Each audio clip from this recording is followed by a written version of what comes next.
Welcome to Dr. Creepens' dungeon. Growing up in the north of England, we had a saying, "There's no so strange as folk." Now, for those of you unfamiliar with the peculiarities of the Northern England dialect, that basically means there's nothing as strange in this world as other people, as we will see in tonight's 4 Tales of Terror. Now, I am delighted to introduce to you one of my all-time favorite storytellers, Penny Dreadful Moment, in this first story. Now, before we begin, as always, a word of caution. Tonight's stories may contain strong language, as well as descriptions of violence and horrific imagery. If that sounds like your kind of thing, then let's begin.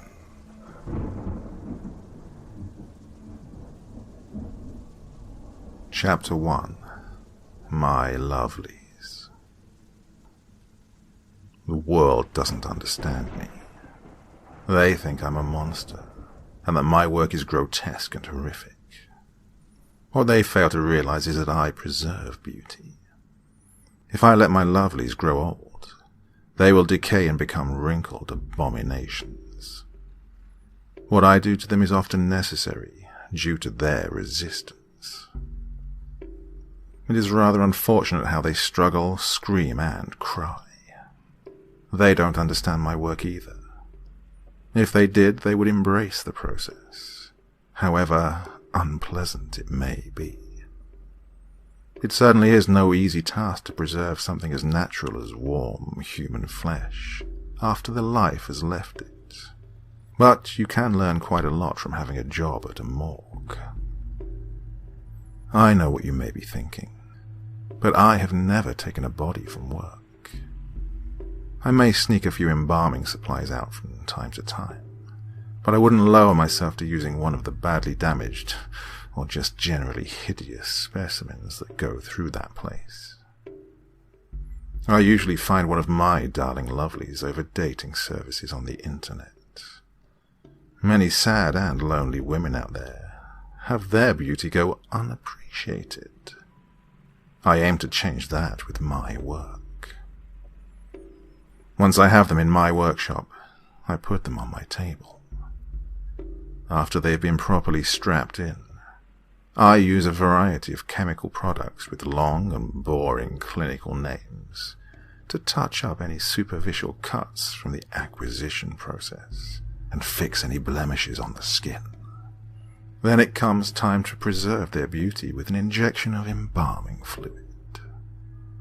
This usually causes my lovelies to quickly lose their painful lives. What I have to give them is greater, though.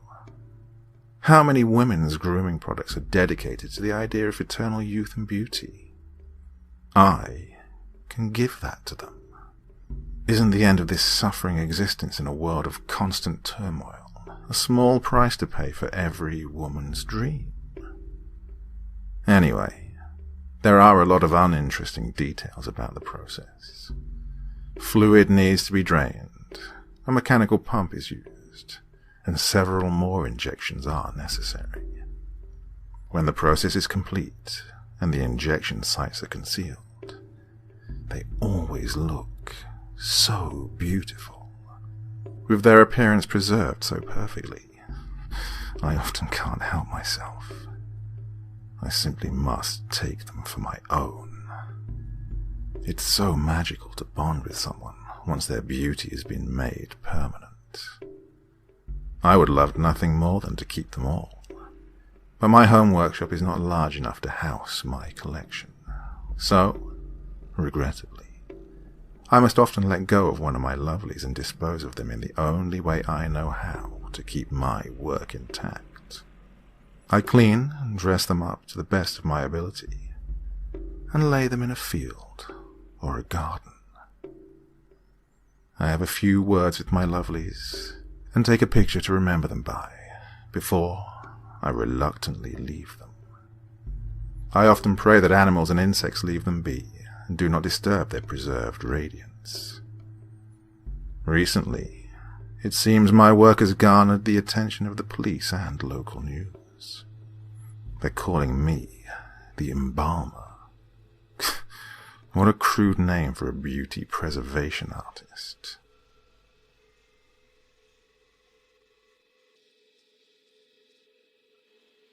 Chapter 2. The Test. Men don't understand me. They see me as an object, a prize to be won in some misguided competition of masculinity. It's really rather pathetic, but I could at least ignore those Neanderthals, and they usually go away after a while.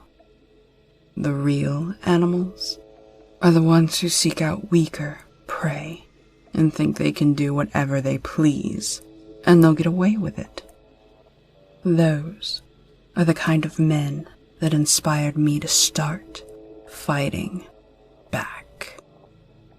Of course, in order to do that, I have to go where they hunt and make myself appear weak.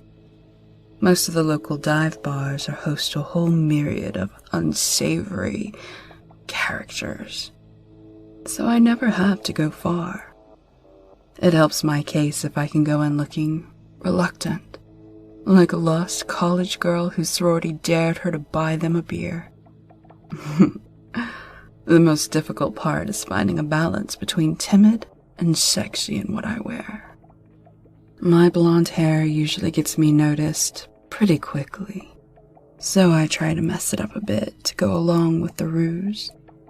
I use very minimal makeup and a pair of thick eyeglasses that makes me look more like a bookworm.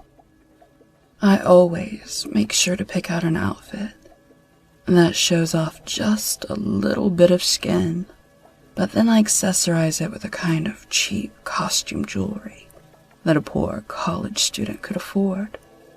It's a delicate process, and sometimes I have to adjust the minor details to make myself more or less appealing. After all, that's what the ladies' room is for.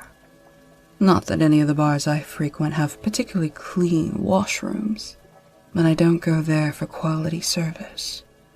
Some nights, I hang out in the corner or by the end of the bar, waiting for one of them to spot me. Then there are nights when I know exactly which would-be predator has his eyes on me. Usually, I'll have a glass of not very fine wine, and a man will approach offering to buy me another. I may accept, but I always make sure to pace myself.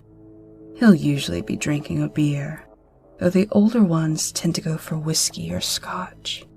I'll pretend to let my guard down and start to casually flirt, giving me an opportunity to have my hands near his drink. Nowadays, women tend to be more careful about letting their drinks out of their sight. Men, however, don't give even the first thought to the possibility of being drugged. Even if you warned them, they'd probably laugh and joke about how getting slipped a roofie probably means that they got laid as well. What they don't realize is that sometimes they will be drugged, and there are far worse things that can be done to them while they're unconscious. By now, I know exactly when I need to ask, "Do you want to get out of here?" in order for him to pass out in the dimly lit parking lot. I quickly drag him to his car or truck and take out his wallet. I take whatever cash is in there, and I look at his driver's license to find an address. I drive him there and scope out the place. Usually the guy lives alone and there's no problem. If he doesn't, I just quietly drop him off and leave. If the coast is clear, I bring him inside. Sometimes this is particularly difficult because men can be quite heavy compared to women. Once inside, I go to his bedroom and strip him naked. I do the same and lie next to him. After a few hours, I give him an injection, providing just enough time for him to wake up and play my little game. It usually happens that morning after sunrise. He'll be foggy and have memory loss, But it is this very moment that I test him. I tell him that we had drunken sex the night before, and that I was a virgin before that. I also bring up the lack of birth control and allude to the possibility of pregnancy. Very rarely do the targets I pick handle this news with respect and kindness. If they did, I would give them an injection from the other vial, let them rest in bed, and quietly leave. However, this is a test that most of these selfish, shallow man-children consistently fail. It can get rough, and sometimes his anger is a bit physical, but it doesn't take long for all that activity to wear on him. Within a few moments, he begins to feel dizzy and lightheaded.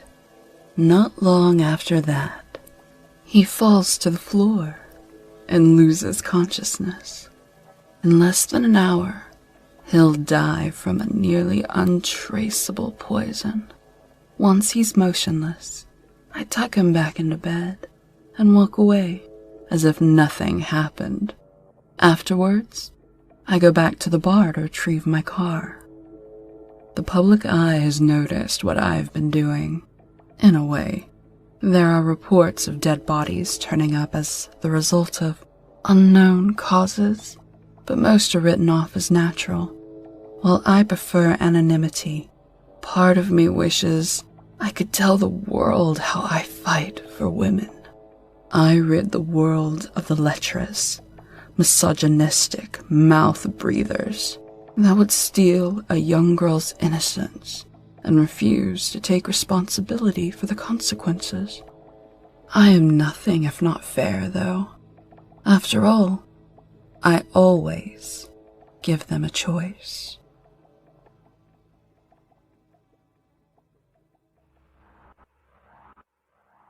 Chapter 3. The Meeting. It seems the conveniences of the modern world can be fragile. The search for my latest lovely was interrupted by a sudden and unexpected loss of internet connection. A loss made all the more devastating as my need and desire to add to my collection grew stronger. Tonight, I will attempt to fulfill that need the old-fashioned way, as it were, by going to a local watering hole. She first catches my eye as I walk into the bar, feigning confidence. It's been a while since I've interacted socially without the aid of a backspace key to filter out some of my less appealing thoughts. But she doesn't strike me as superficial, at least not enough to turn away a suitor at a minor slip of the tongue. No, I feel very differently about her. Golden locks of hair shimmer from atop her head. Yet it appears she either has difficulty styling it, or perhaps it has been disheveled from some rigorous activity. As I gaze upon her, I notice a large pair of corrective eyewear and some less than fashionable jewelry. She looks young, far too young to be in a filthy place like this. I decide I must approach her and ensure that none of these vermin get to her. I approach modestly, but not with trepidation. I tell her she's far too beautiful to be in a den of debauchery where such beauty will undoubtedly go unappreciated. I also warn her, though not with intent to frighten, that she should proceed cautiously with so many womanizing scoundrels around. She receives my words well and introduces herself. Her name is Tanya. Her voice is incredible, timid yet stern. Something about it seems out of place, as though beneath her reluctant exterior there was inner strength. Her spirit or her soul, perhaps, but of course it can be difficult to say about someone you've just met. I feel something different about her, though. Something special, I suppose you would call it. We talk for what seems like hours on various subjects, likes, dislikes, hobbies, etc. Yet somehow, I can't tear my eyes away from her magnificent beauty. If only she didn't hide it so. All she would need is a bit of hairspray, contact lenses, a nice dress, perhaps some better jewelry, and a very few minor touch-ups with a makeup brush. Of course, that sounds like a lot, but it would be a very simple makeover, and she would look ravishing. Then again, if that happened, these barroom troglodytes would be all over her. After conversing for a few more minutes, I cordially invite Tanya to stay the evening at my humble abode. She's had a few glasses of wine after all, and is in no state to drive. I treat her with respect every step of the way, as a good gentleman should. I hold the door for her and carefully guide her head into the car, so she doesn't bump it into the roof. We arrive at my place, and I show her to the guest room, warning her not to go into the basement because it has a rat problem and has recently been fumigated. Though, the truth is that my lovelies are down there. I don't expect her to understand what my collection is and why I keep it. For now, it is better to lie to her about such things. I bring her some sweatpants and a shirt to sleep in, both of which are probably 3 sizes too big to fit her small frame. She asks me why I haven't tried to make a move on her. I tell her I admire her beauty far too much to take advantage of her drunken state. She laughs and confesses that she was merely pretending to be drunk, so that I'd take her home. She claims she can hold her liquor much better than that, and even offers to take a field sobriety test in the hallway. She walks a straight line over to me, and we start kissing. We go into my bedroom and fall onto the bed.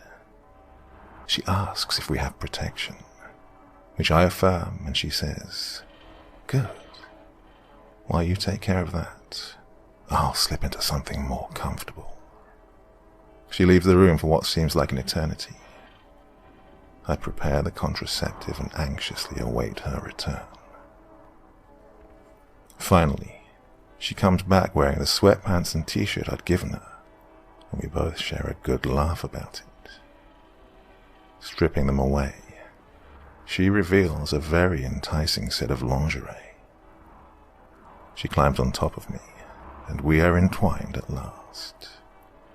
Her soft, warm flesh feels like pure bliss as I stare endlessly into her deep, enchanting eyes. It is all so perfect, until she pulls my head next to hers and bites me on the neck.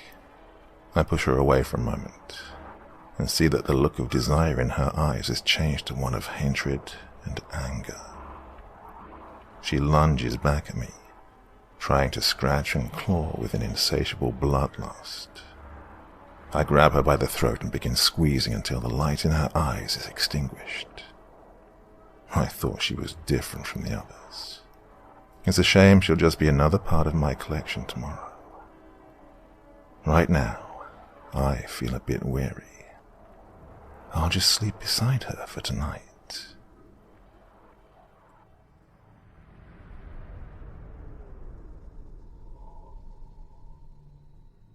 Chapter 4. The Basement.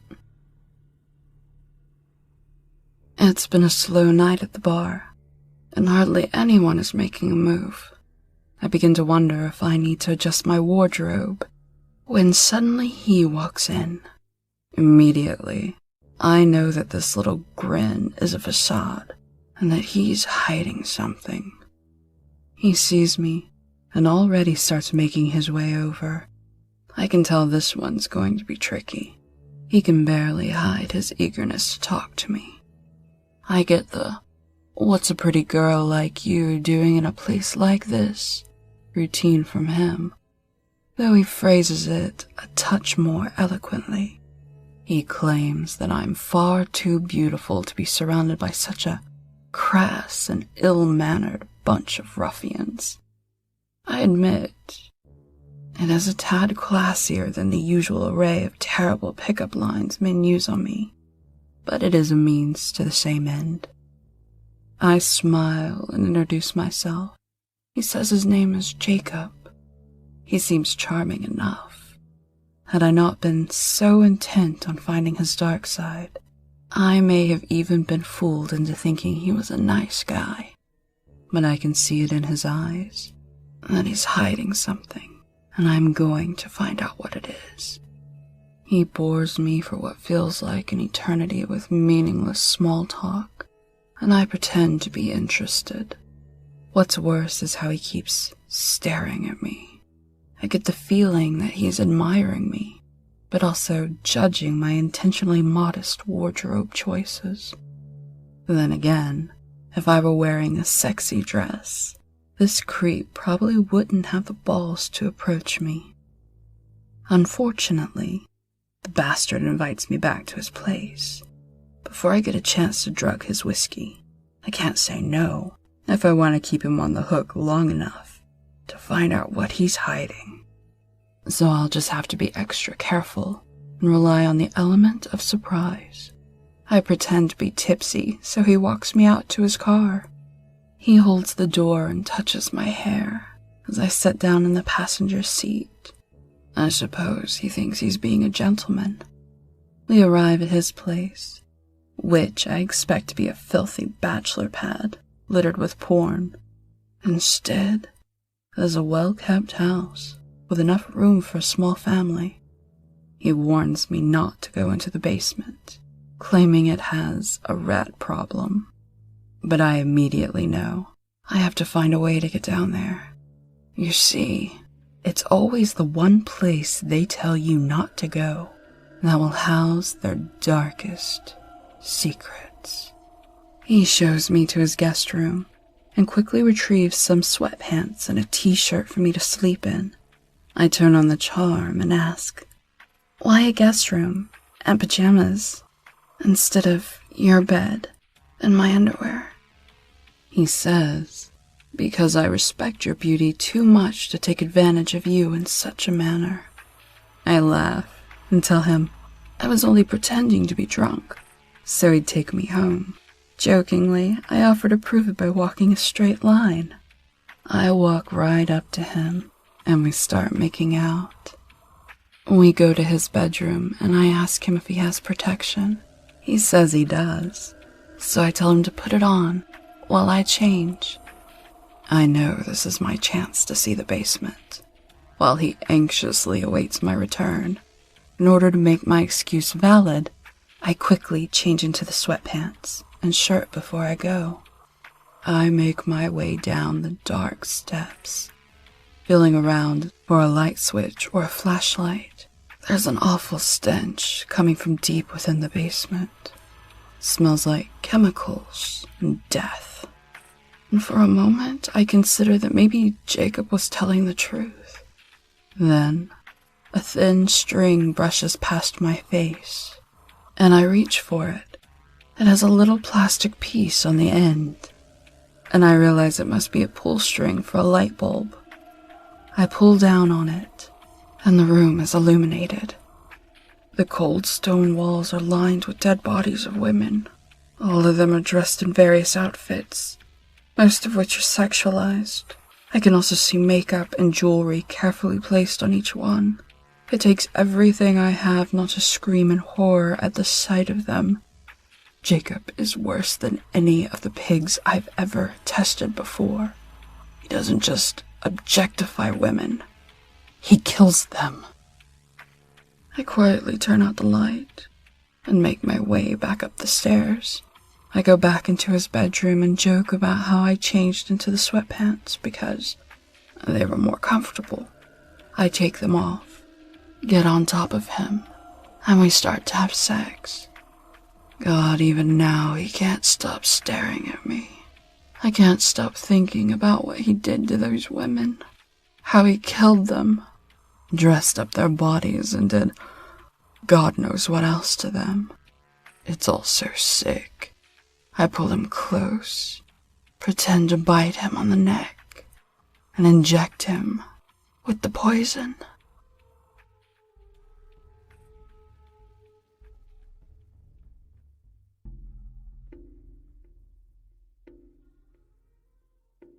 The day of the funeral was one of the longest days of my life.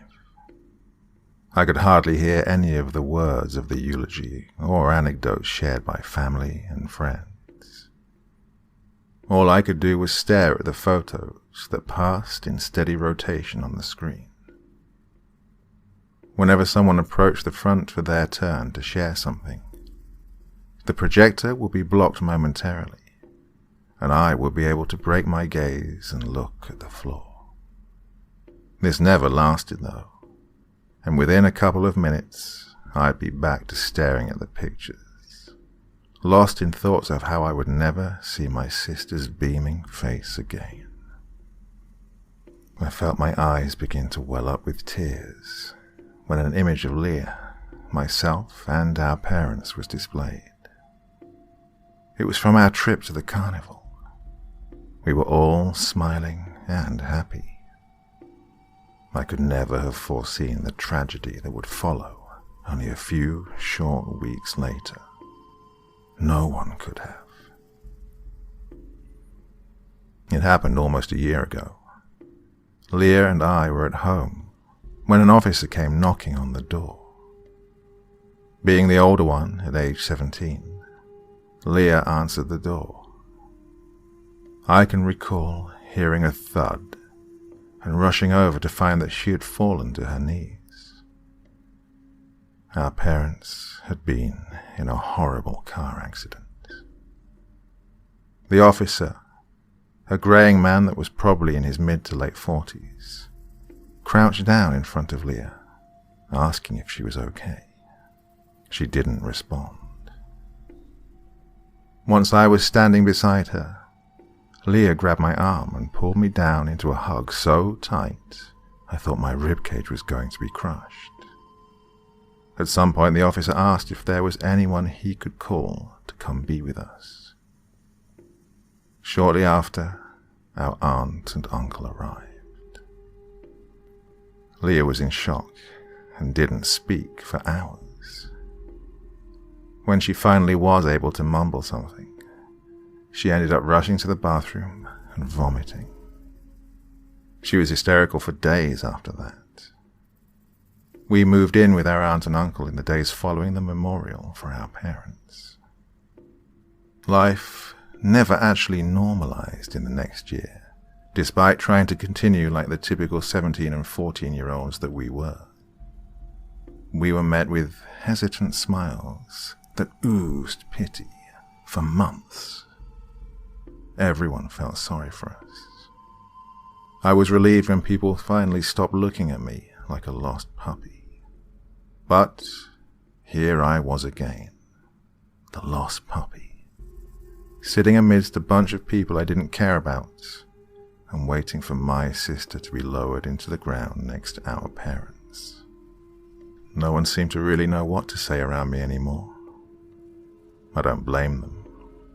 What are you supposed to say when someone who, within a year of losing both parents, had then lost her sister? The 3 people I grew up with were now gone. Even being worried about what words to use in my presence, I knew what most of them were thinking. Poor Amy, losing her sister like that. How could Leah throw away her entire life? How could she leave her little sister? They blamed Leah for taking her own life, but I didn't. I understood. Leah had never been the same after our parents. The funeral continued, and everyone moved to the cemetery for the burial, myself included. A few final words were shared. A poem was read, and the casket was lowered into the ground. My body felt numb as I watched. Slowly, everyone began to leave until the only ones left were my aunt and uncle, myself, and the burial custodian, who was completing preparations to return the soil back to the hole my sister was now laid in. "Amy, do you want to stay here for a bit longer?" my aunt asked me, touching my shoulder lightly. I nodded. "Okay, we'll wait for you at the car. Take all the time you need," my uncle chimed in. I only nodded again in response. I listened to their soft, grassy steps recede and took a deep breath, the exhale ragged and broken. I didn't want to cry anymore, but it would seem I didn't have a choice.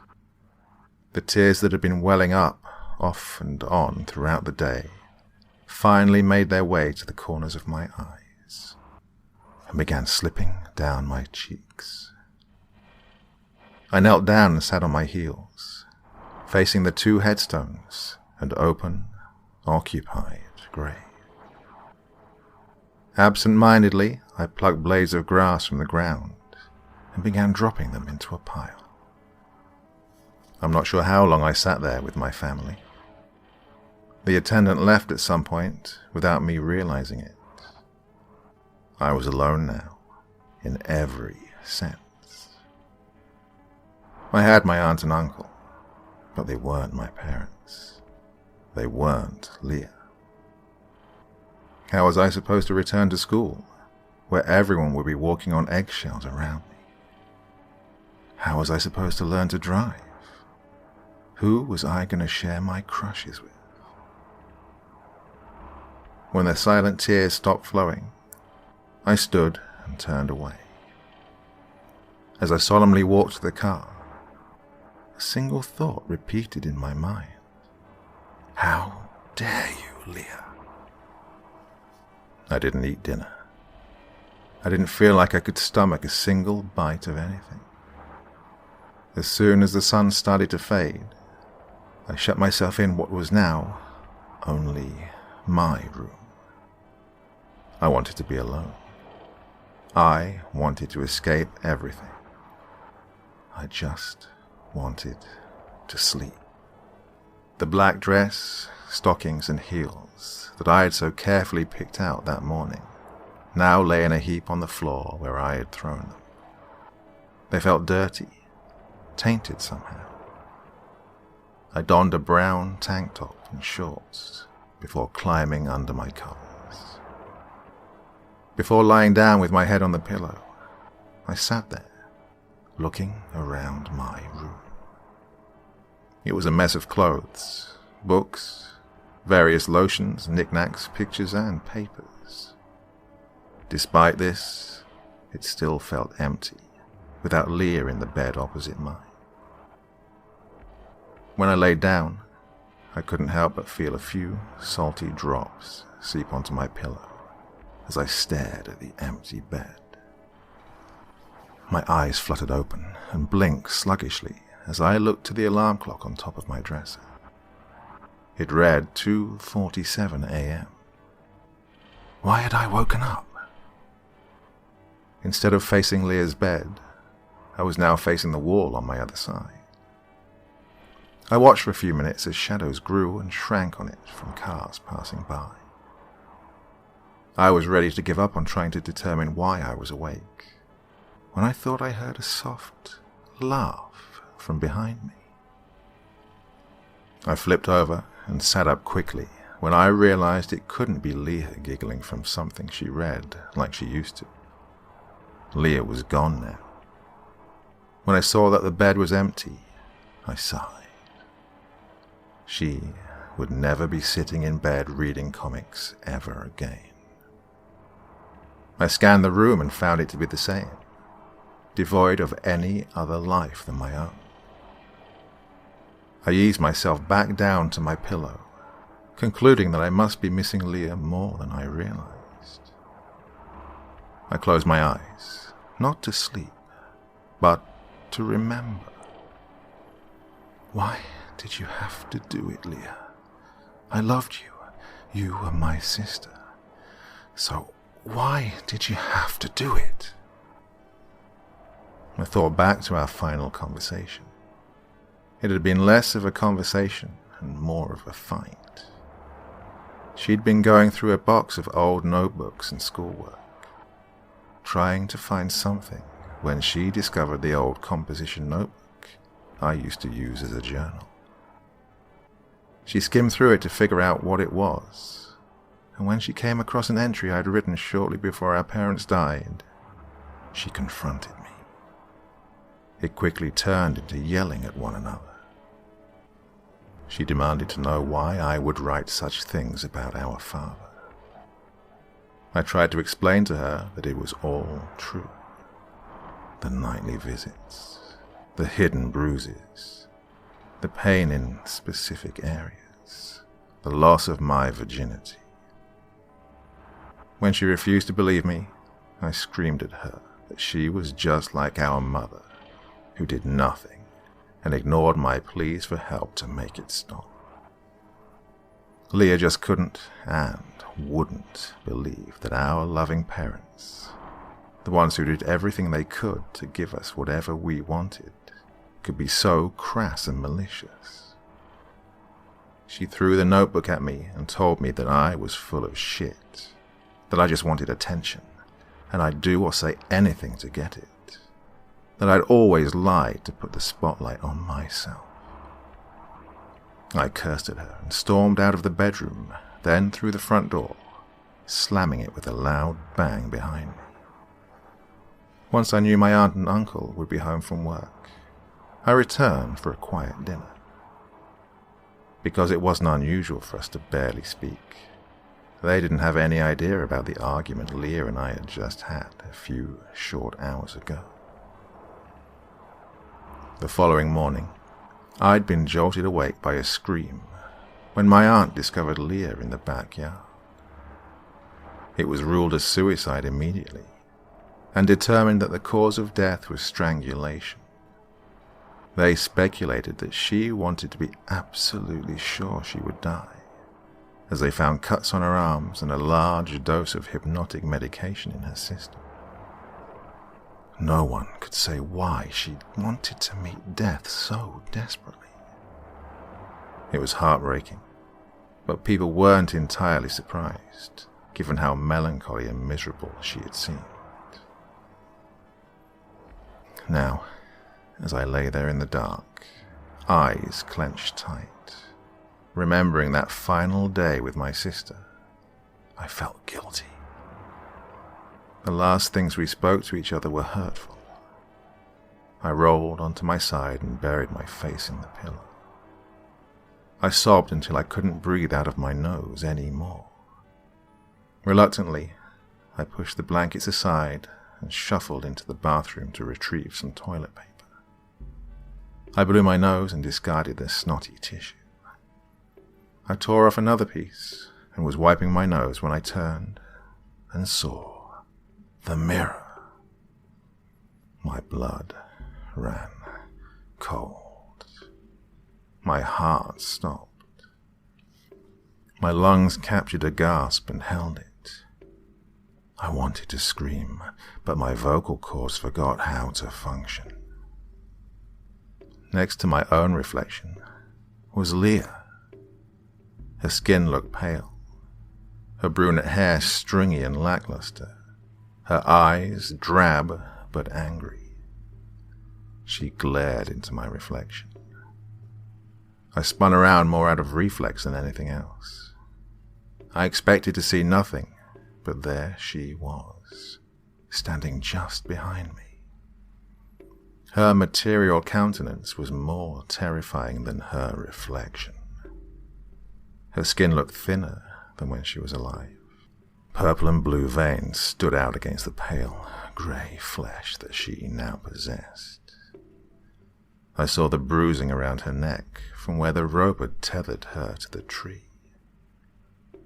She grinned with blue-grey lips as she held her hands out, palms up, to me to show me the cuts along her wrists. Darkened blood dripped steadily from the wounds and onto the bathroom floor. I backed up to the counter and gripped the edge with both hands. Leah took a step forward, bloodied arms still reaching out to me, her grin widening. Aside from anger, I could see determination in her cold eyes. Leah was always the type to fiercely pursue what she wanted. She took another step forward, and I leaned back as far as I could, the edge of the countertop pressing hard against my body. Frigid hands cupped my face as my dead sister leaned forward, staring directly into my eyes.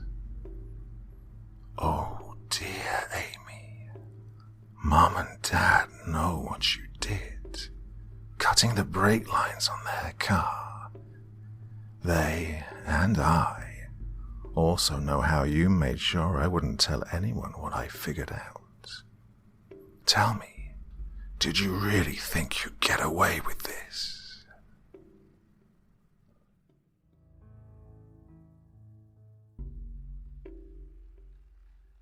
On the night of October 27th, 2004, several residents on E Road in B called the local police station to report a disturbance at the home of one of their neighbors. The reports indicated that a possible home invasion was in progress, as a number of people in dark clothing had been seen moving furtively around the property at, later determined to be the residence of one Alice L., a single female in her mid-20s who lived alone. Some callers reported raised voices, which were taken to be indicative of a confrontation between the homeowner and a possible assailant.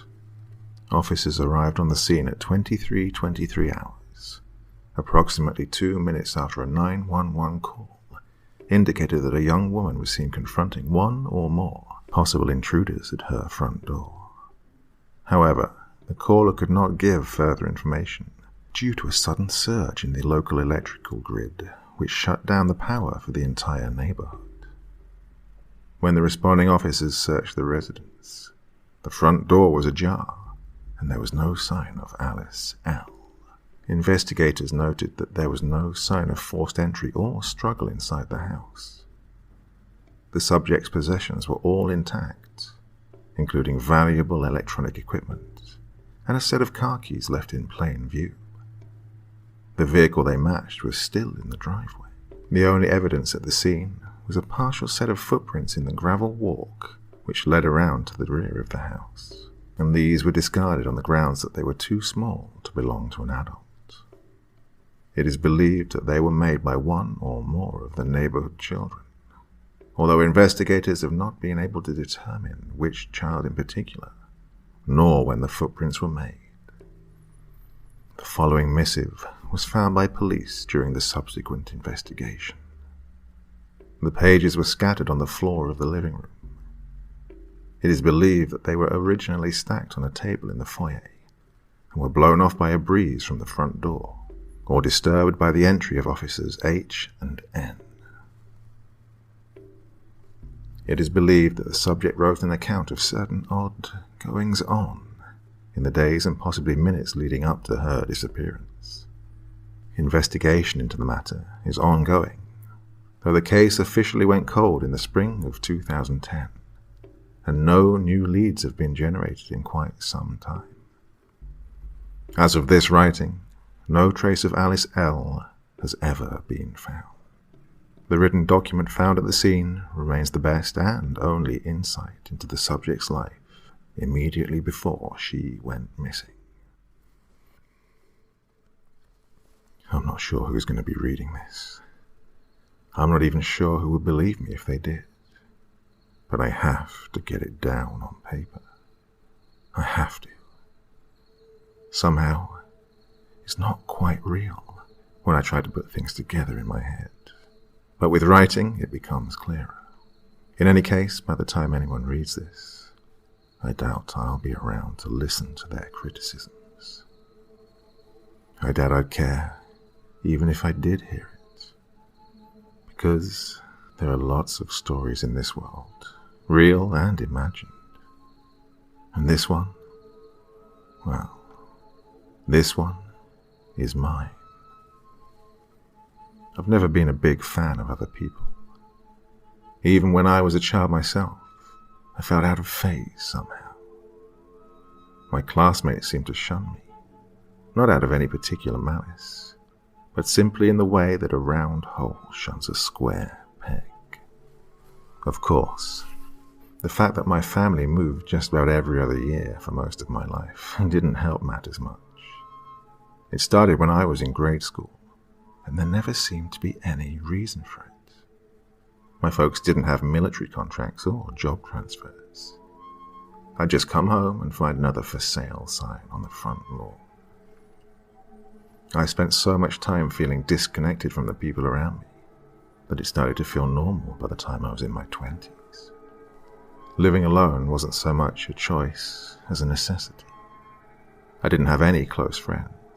I had no siblings, and since my teens, I'd been getting a strong impression that my parents really wanted me to leave.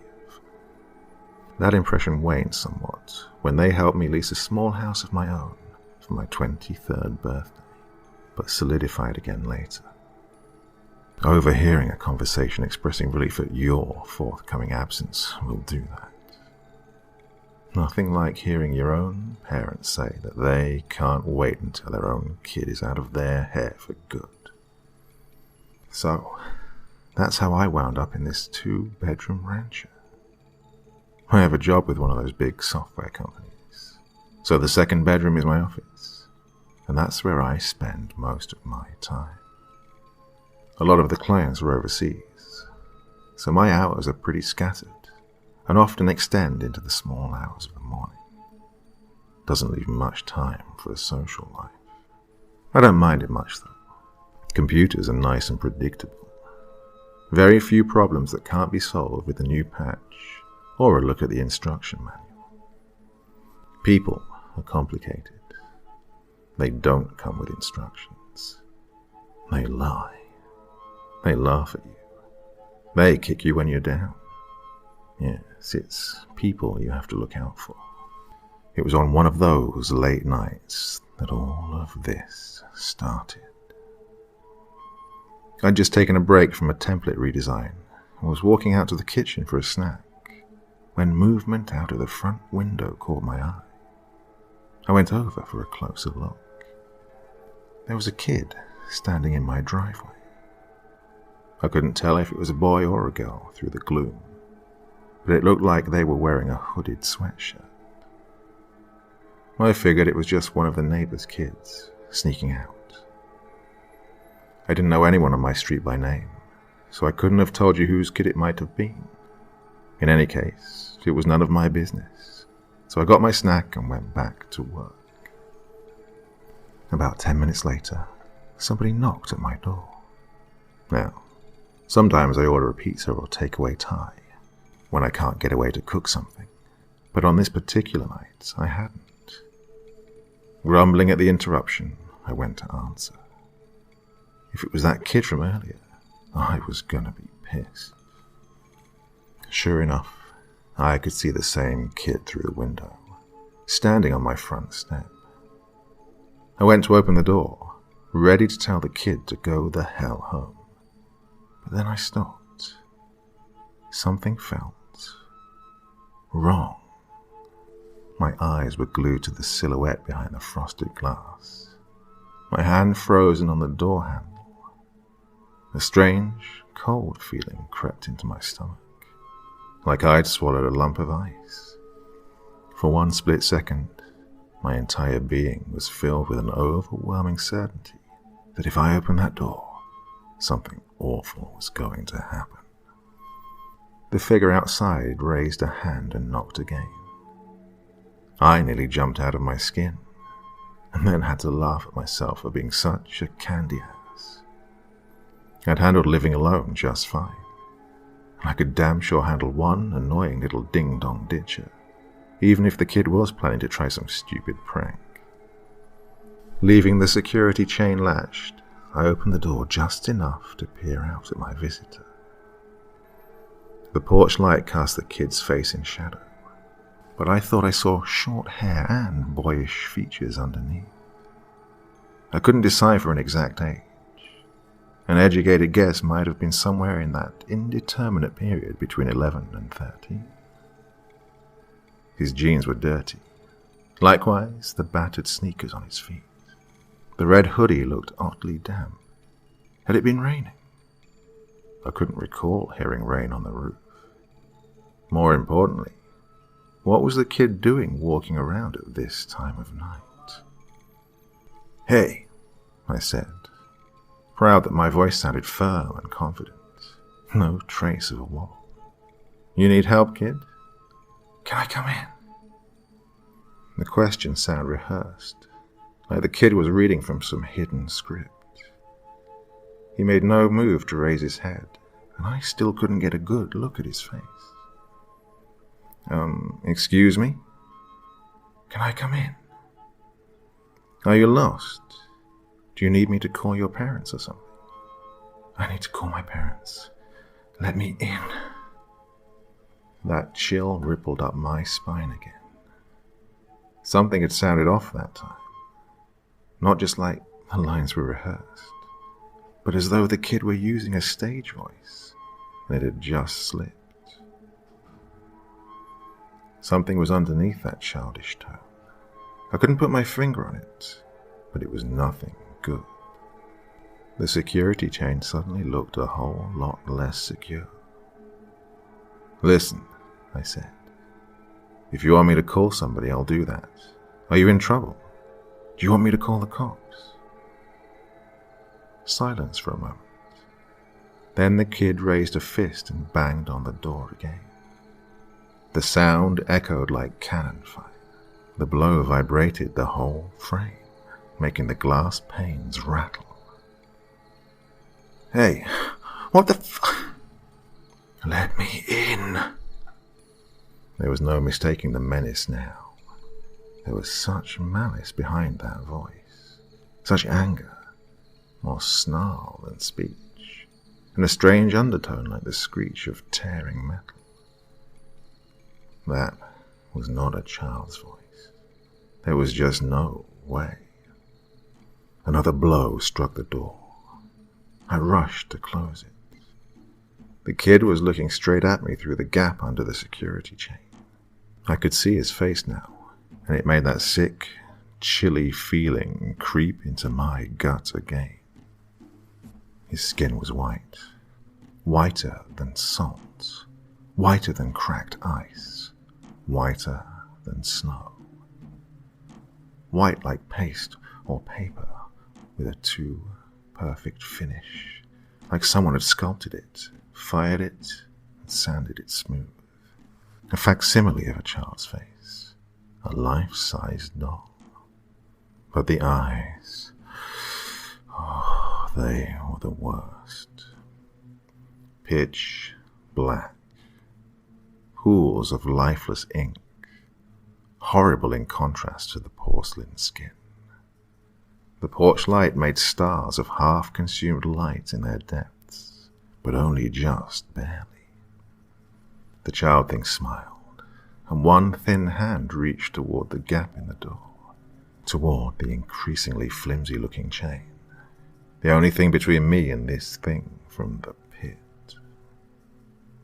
I threw myself against the door. The kid jumped back to avoid losing a finger as it slammed shut. I threw the deadbolt and leaned against it, waiting for another blow. It never came.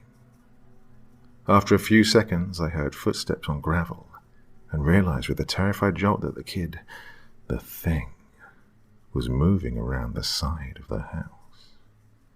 I dashed for the back door and bolted that too. Barely seconds later, the knob began to rattle. Unlike the front door, this one had no glass panes, only a peephole. For once, I was grateful for that. The footsteps circled the house for the next several hours. I closed all the blinds so no one could see in, and huddled on the couch in that living room, baseball bat in hand, staring at the front door. At any second, I expected to hear another knock, or the sound of breaking glass from one of the other rooms. thought of calling the cops, as I'd threatened to do earlier, did cross my mind. But what could I tell them? 911, what is your emergency? Yeah, I'm trapped in my house and there's a creepy-looking kid walking around outside. At best, they'd laugh at me. At worst, I could be fined for prank calling emergency services. Either way, they wouldn't send help. No, I was on my own. Story of my life. Around 5 a.m., I realized that I hadn't heard the footsteps in a while. I risked a peek through the blinds in several rooms. It showed that kid thing had vanished. I hadn't heard it leave. It was just gone, as if some distant timer had dinged, and the lurker had vanished with a snap of its chalk white fingers. I went through the rest of the day in a bit of a daze, trying to wrap my head around the night's events.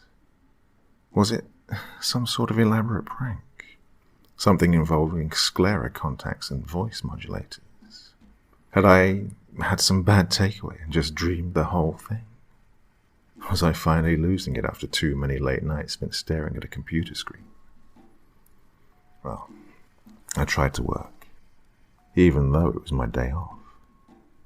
That was my usual go-to when I didn't know what else to do with myself. Work and more work. It felt safer outdoors while the sun was up, but when the afternoon started to wane, I still made sure all the doors and windows were locked. I finished early, so I made myself some dinner and settled in to watch a movie. A little bit of paranoia kept me glancing at the front door, but all was still. By 1 a.m., I had almost managed to convince myself that I had imagined the whole thing, that there was no creepy kid, that I should just pack it in and get some much-needed sleep. And then I didn't want to look, but somehow I had to. I crept to the front door, and sure enough, there was that kid-sized silhouette behind the frosted glass, one arm raised. "Let us in." That same inhuman tone, that same underlying snarl. It wasn't even bothering to pretend. I wasn't dreaming. I wasn't dreaming and I wasn't crazy. This was happening. "We know you're there. Let us in." Wait. Us? What did it mean? Us?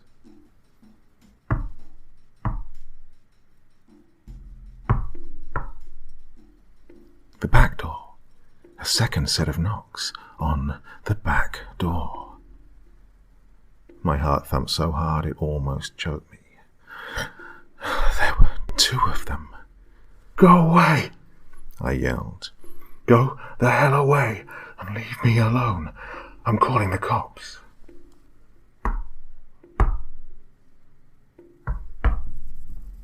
"Let us in." "Get lost." I grabbed my bat again. Glad I'd locked up well before dark. I went to find my cell phone. The hell with being laughed at, and the hell with fines. I was calling the cops. One weird little kid playing a prank could be ignored, but two of them, working together, 2 nights in a row. No, that couldn't be ignored. I flicked over to the dial pad and was about to tap in the emergency number when I heard it. Not on the door this time. God help me. It wasn't the door. It was my bedroom window. Heart hammering against my ribs, I turned. And there, standing just outside the window, not even 3 feet away, was a little girl. I could only see her outstretched hand and the top of her head, but that was enough. Her nose was level with the sill, and a pair of dead black eyes were looking straight in at me. The tiny hand that reached up to rap against the glass was corpse white. The tiny fingernails were an odd shade of bluish grey, as if the blood that flowed beneath was something other than crimson. I heard her little voice through the window, tinny and nasal, overlaid with a rising yowl like an angry cat. "Let us in." I yanked the blinds down and dashed across the hall into my office. The window pane there was mercifully empty for the moment. I wasted no time in drawing the blinds there too. I pulled the tall bookcase in front of the window for good measure. The knocking continued for hours, as did the footsteps circling around the house.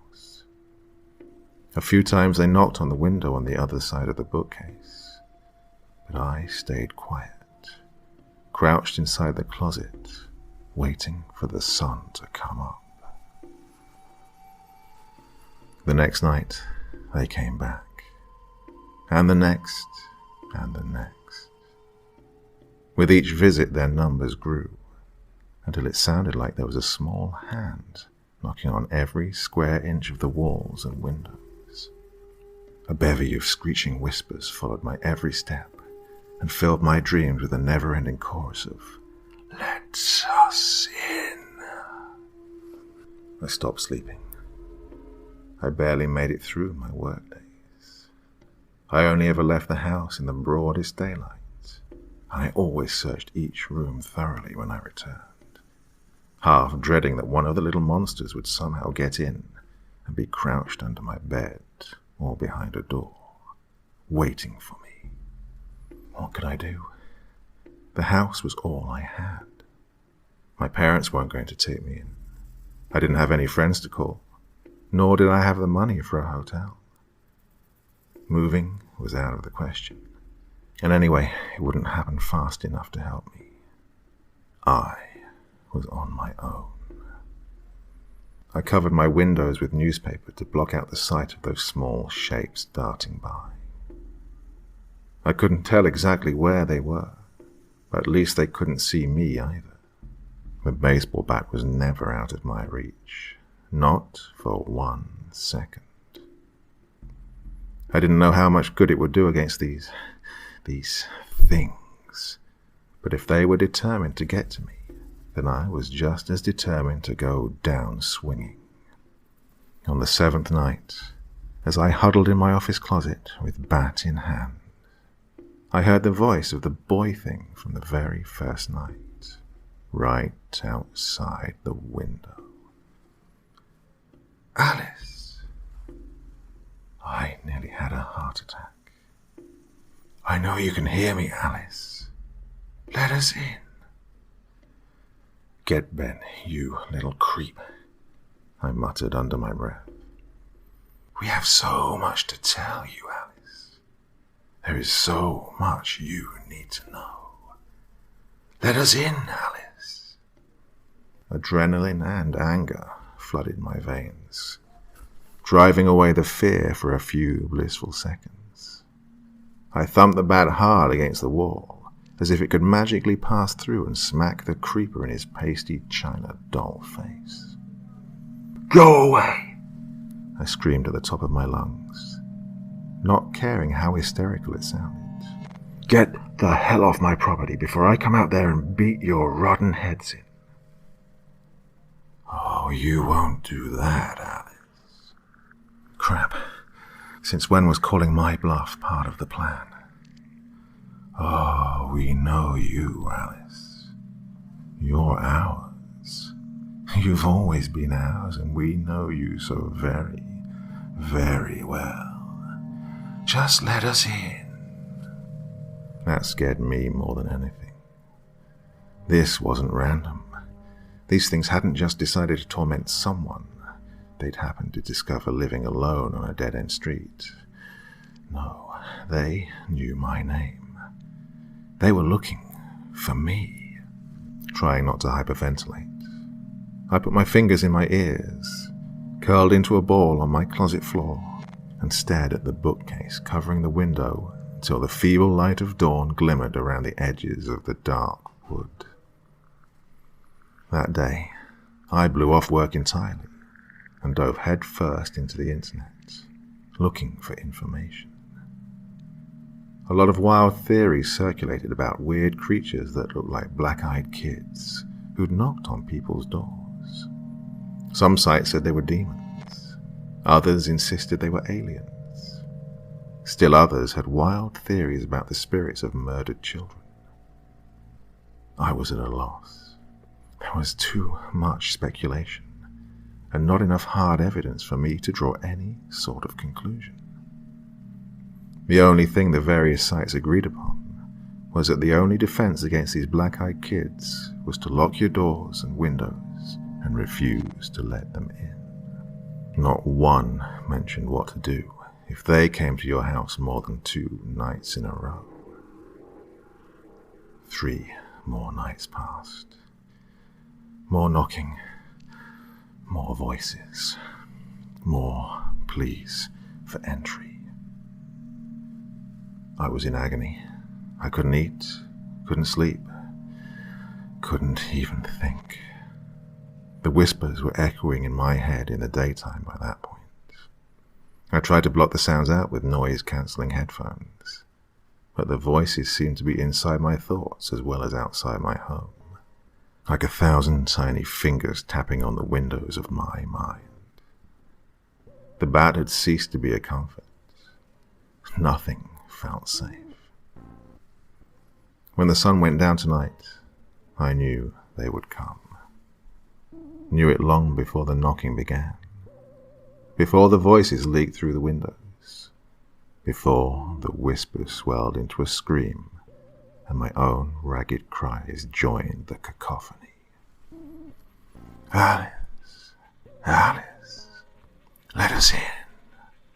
Let us in. Sobbing, I bolted from the closet and made for the front door. I don't know what madness drove me. I wasn't feeling brave or heroic, or even angry anymore. I just wanted it to stop. I ripped the newspaper off the window beside the door and flicked on the porch light. I froze. I felt my heart give a terrified, irregular jerk against my ribs, as if it too wanted to escape the sight. There weren't just a few of them now. Not even a dozen. There had to be close to 50, maybe more, all in those damp red hoodies, all standing stock still with those soulless eyes fixed on the house. Hell's own child choir, a congregation of black eyes and whispering mouths, through whose pale lips I imagined a faintly glimpsed jagged, saw blade teeth. I could hear them through the door. We know you, Alice. You belong with us. Let us in. Let us in. Shut up. I banged my fist against the glass. Shut up, you creepy little bastards. I'm not letting you in. Go away and leave me alone, damn it. The whispers stopped. The silence that followed was almost louder than the voices had been. They seemed to withdraw from the front porch ever so slightly. I didn't see them exactly move.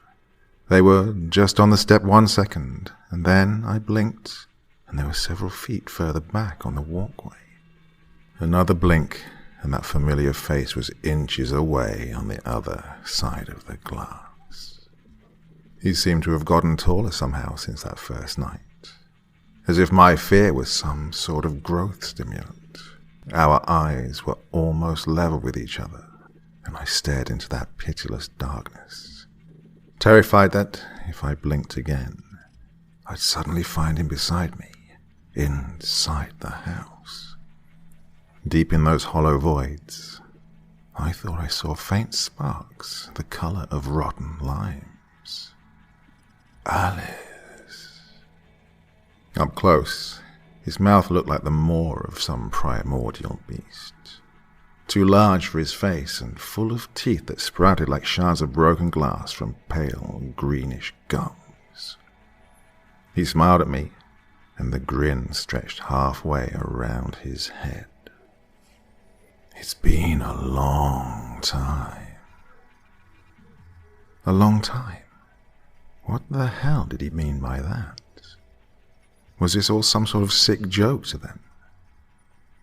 I haven't seen you since you were very small. You've grown, Alice. Grown out of your pigtails and into your very own house. Our little girl lost. All grown up now. What the hell are you talking about? You're ours, Alice. We lost you when you were very small. But now we've found you again. Lost me? I was falling into the bottomless pit behind those eyes. Something was nagging at the back of my mind, like pieces of a puzzle that don't quite fit, trying to put themselves together. Your parents asked for you, Alice, begged for you. They brought sweets to the toadstool ring and soft, dead things to the old oak.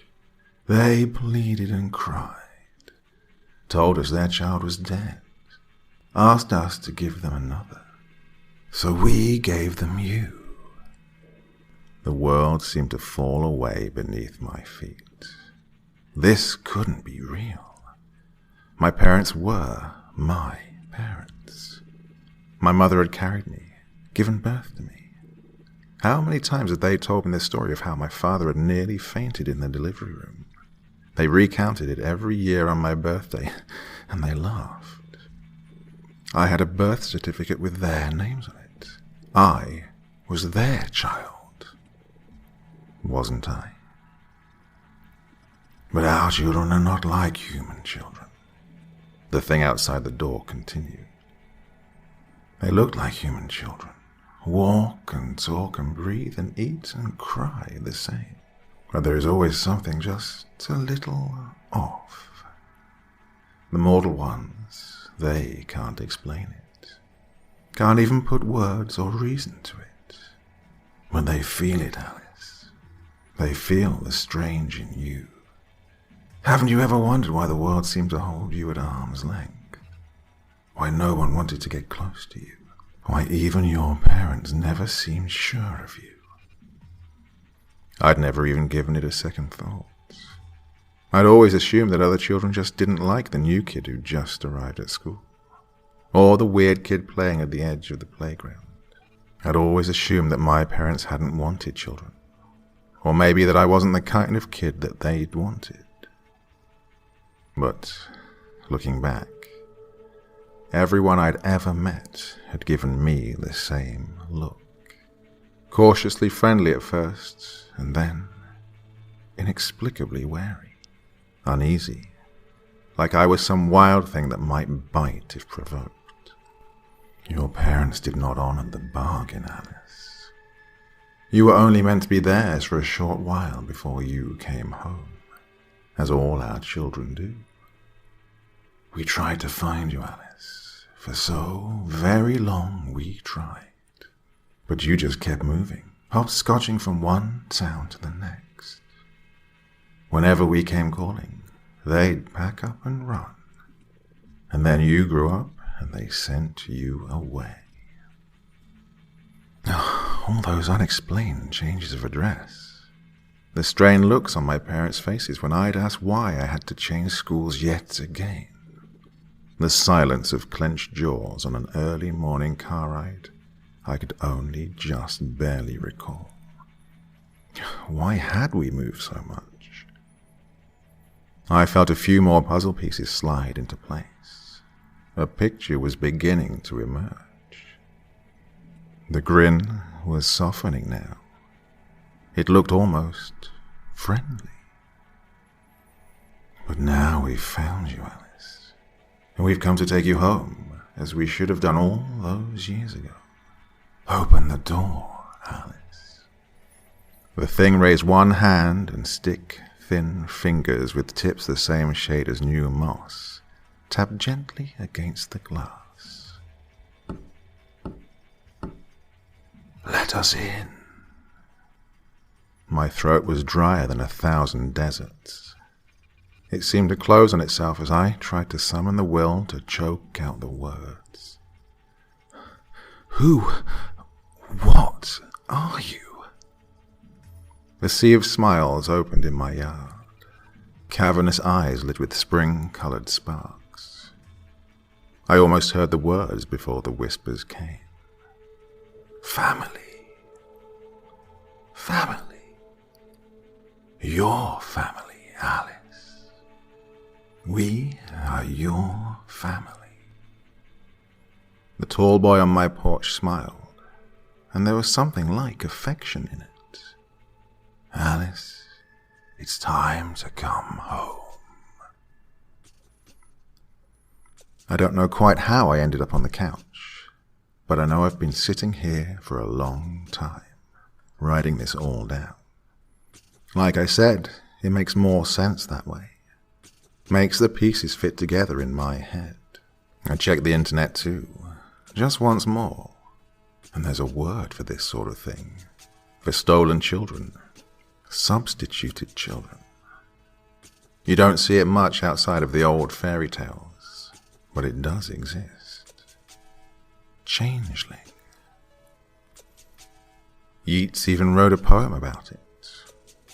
Come away, O human child, to the waters and the wild, with a fairy hand in hand, for the world's more full of weeping than you can understand. There are so many more like me. People they've lost as children for one reason or another, that they come to retrieve. But if those people have spent too much time away, they don't recognize their family anymore. They just know there's something strange, something off about the kids knocking at their door, and fear makes them run, like I did.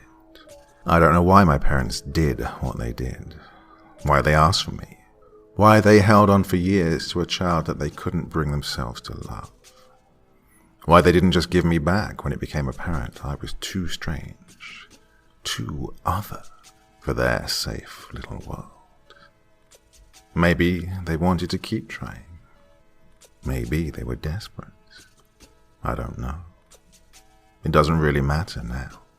The kids in the red hoodies are still outside, but there's no more knocking, no more whispering. They're just standing there, like they're waiting for me. These fey, inhuman things. My family. And I think I'm ready to go with them now.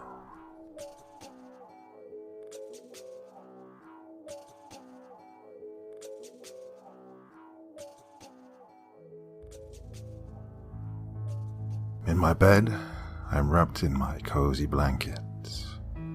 All around me, the usually nighttime set. Darkness surrounds me as I drift into sleep. Not a single sound from the world, not even a peep. A cold shiver crawls its way down my spine. My eyes widen, taking in every detail, rough and fine. I observe every shadow, looking for a movement. Not a single moment wasted, everyone wisely spent. No sound emitted from the open window, and another shiver from a cold wind's blow. I contemplate over the shadows, some too dark from the rest, each moment threatening to break me, putting my fear to the test. A creak sounds from a corner, forming a new feeling of horror. I pulled the sheets far over my head and huddled my limbs into the center of the bed. I waited and waited for a long time. I peeked, and the clock said 2 on the dime. My eyes adjusted and I could see the silhouette of something. My heart was thumping. I reached for the lamp, and when the light was on, I saw nothing. Sit back and relax with your favorite drink, my dear, dear friends, because now it's time to listen.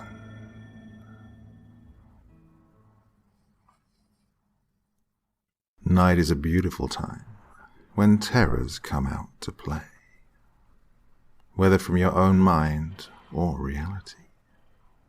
Crime is more prevalent, ghosts are easier to see, monsters lurk under beds.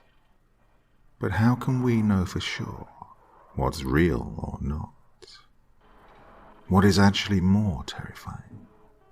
The idea of someone sneaking into our homes and hiding in a corner, or a monster made of shadow and glowing eyes and gleaming teeth, waiting for us to drop a toe off the edge of the bed. I guess it really depends on who you might ask. To a child, a monster in the closet is easier to understand and be terrified of than a burglar who might stab you when caught. These are just some of the thoughts that trickle through my mind as I lay there, desperately wanting to sleep. I couldn't deny that I felt uneasy, uncomfortable. As most people do, I had trouble falling asleep in an unfamiliar place. It didn't help that this small hotel was home to rumors of crime and ghosts alike. If only there had been another motel open, I would have switched to one that didn't have such a sordid reputation. I would consider myself average when it comes to fears and horror. Not all scary movies actually frighten me, but I wasn't immune to craving a cute, childish comedy afterwards in order to clean my palate before sleeping. I didn't believe everything I heard about superstitions or urban legends, but I maintained a curiosity for hearing stories while also attempting to avoid putting myself into any situation that could cause supernatural ideations. Sure, I believe ghosts could be real, but I didn't put much stock in every ghost story I heard. I suppose I could be considered a skeptical believer. I never doubted that things could happen to people, but at the same time, I never saw anything that made me think there was a heavy truth to the forces not of this world. I sure as hell wouldn't risk it, though. I won't walk those supposedly haunted woods at night. There's no way I'm going into that old, creaky, abandoned house. And Ouija boards? Not a chance. I did believe, though, that rumors of crime and odd occurrences held weight and could mar an establishment's reputation. In such a small city as this, you wouldn't think there could be much of a bad part of town, as it were. But there is, and that's where I found myself. In all reality, my worries were probably only caused by the chats with the locals I had just a few short hours before at the restaurant across town. The city I was spending the night in on my journey west had a population of around 23,000. It wasn't very large, but it was growing and appeared to be expanding rapidly. There were plenty of hotels and motels in the area, but being a popular tourist destination, and it being a big holiday weekend, the specific town I stopped in was mostly booked solid, aside from a simple Motel 6 on the south edges of the town. I decided to stop too late in the evening to convince myself to drive even one more mile to a nearby town for more availability options. When I walked into the front office of the motel, a bored older man sat behind the counter, and I immediately recognized the air of third-rate employees and even worse patrons. I would only be here a single night, though, so I'd deal with it. I procured a room towards the back of the building, It was on the second floor, but I didn't have much for luggage that would need to be brought, so I didn't mind. After paying and thanking the man behind the counter, I drove around to the back and found what would be my sleeping sanctuary for the night. The air inside the room was stale and a little too warm to be comfortable. I unlocked the window and shoved it to the side, begging a breeze to waft through the screen and eliminate the atmosphere of empty dreams and broken hearts. The sad and disgusting reality of what might happen on a regular basis in this motel room seeped into my pores and mingled with the 2 days on the road that made me feel grimy and unclean. I felt a little better after I took a shower and put on some fresh clothes, though. It was late, almost 10, but I decided to see about finding something to eat. I hopped back in my car and drove to the north side of the city, where I'd seen a plethora of shops and restaurants. I settled on a barbecue joint that seduced me by the delicious smell it exuded into the air around it. I took my place at the bar and ordered a drink while perusing the menu. Throughout my wait for my meal and the meal itself, I casually talked with a bartender and a few locals who perched themselves in my area. It was all light-hearted conversation until I was asked what hotel I was in. When I answered, the bartender and the man to my left shared a look that prompted me to ask what was wrong with the motel. For the rest of the night, my temporary friends explained to me that the motel I would be staying in was known for its drug dealers and lax policies on calling the police. Rumors of prostitution rings would spark up every so often, and it was a known fact that a few people had died in various rooms from causes ranging from heart attacks, overdoses, drug deals gone wrong, and jealous spouses catching their cheating significant others. They added in some of the stories of the ghost that was said to hang around and spook those who stayed, including a kid who drowned in the pool, a man who axed his wife when he found her with her lover before the lover got hold of the axe and killed the man himself, and a young woman who was known to approach people offering her body, only to disappear after being let into their room. The worst story of them all, the one that really set me on edge, was the one about the local man who escaped the nearby mental hospital after killing his 2 brothers, sister, father, and almost finishing his mother off. Apparently, he had just snapped one day while his parents were out of town. Having mental disabilities, he lived with his parents even at the age of 32. With them out of town, his siblings took turns stopping by and keeping an eye on him. Somehow, he managed to kill each of them before his parents returned home, at which time they came upon the bodies of their children in the large freezer they kept in the garage. Upon the discovery, the mother phoned the police, and the mentally deranged man pounced on his dad, bludgeoning him to death with a sledgehammer. When the police arrived, they found the man, a crazed look in his eyes, slicing his father's body into sections to add to the freezer. His mother had been hit in the head and was severely bleeding, but the responders were able to get her to the hospital in time. She would recover slowly, but still make it. When the officers arrested the man, it was reported he kept licking the blood off his fingers and muttering things over and over.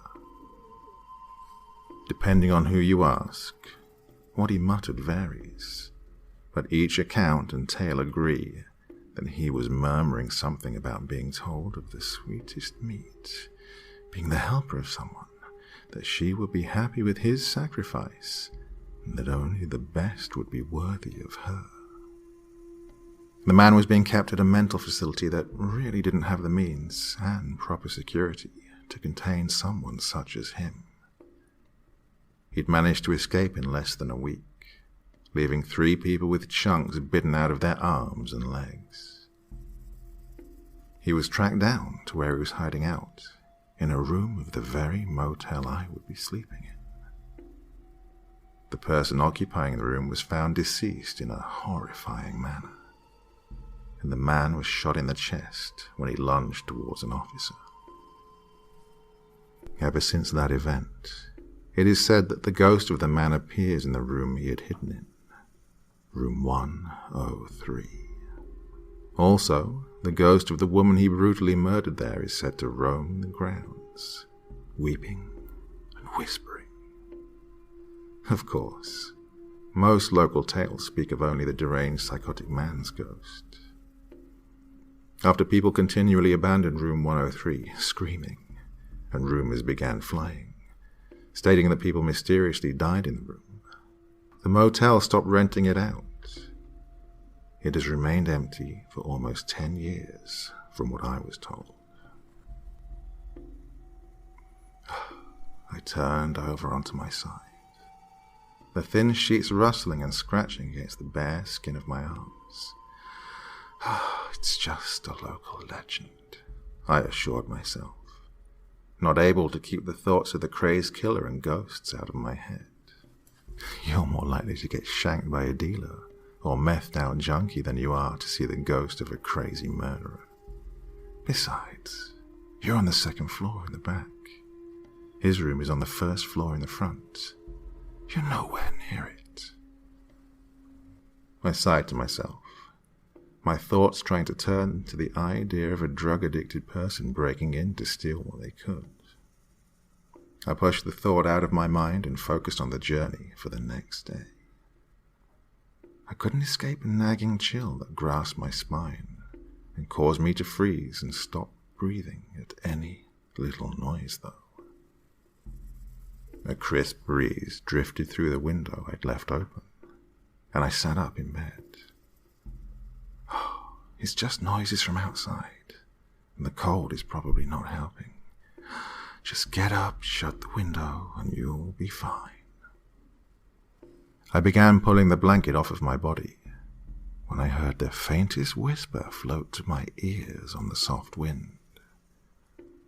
Don't shut the window. My eyes darted to the window, and there, at the edge of the side furthest from the door, was a sliver of shadow. It looked like it belonged to the silhouette of a person. I jumped out of the bed as silently as I could and stared.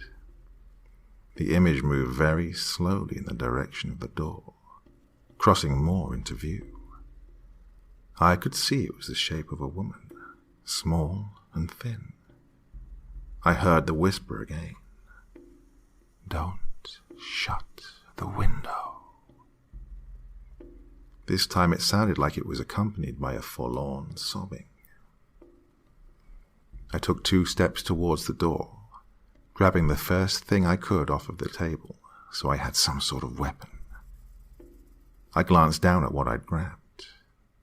My keys were clutched tight in my fingers, and I mentally thanked whatever force there was in the world that I hadn't grabbed my sunglasses. I flipped open the tiny keychain knife and held it, ready to jab at whoever was outside. I closed my eyes tight and took a deep breath, preparing myself for my next move. After a third repetition of the whisper, I opened my eyes, hastily flipped the lock and yanked the door open, taking a step outside, knife at the ready. I found no one. I looked up and down the outside corridor, and there was no sign of anyone. My car sat in the lot below, mostly alone except for another couple of vehicles at least 5 rooms down.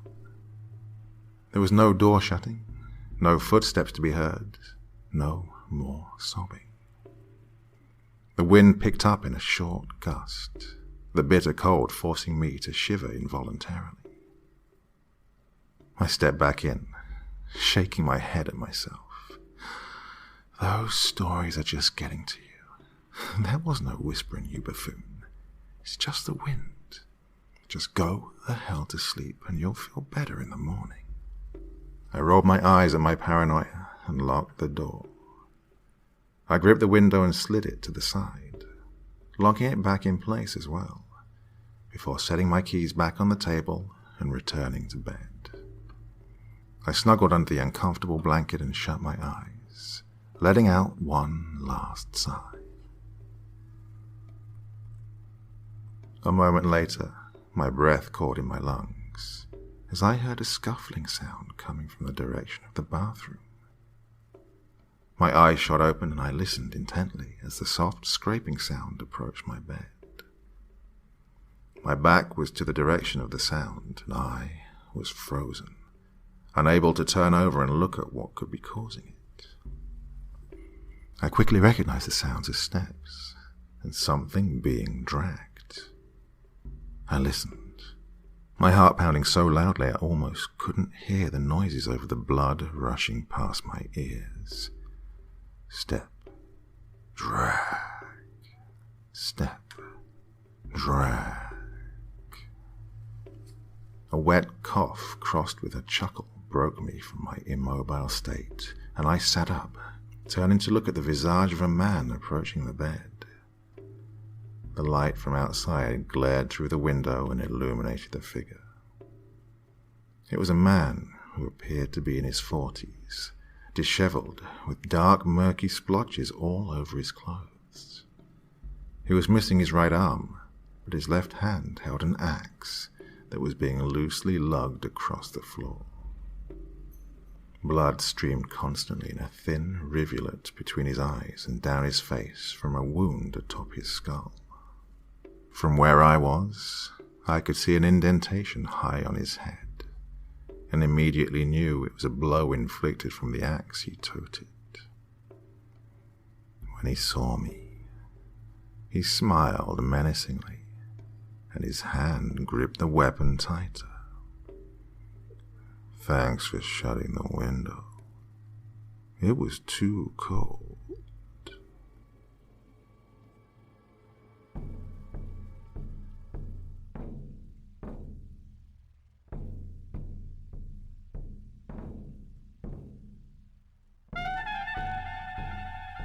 And so once again, we reach the end of tonight's podcast.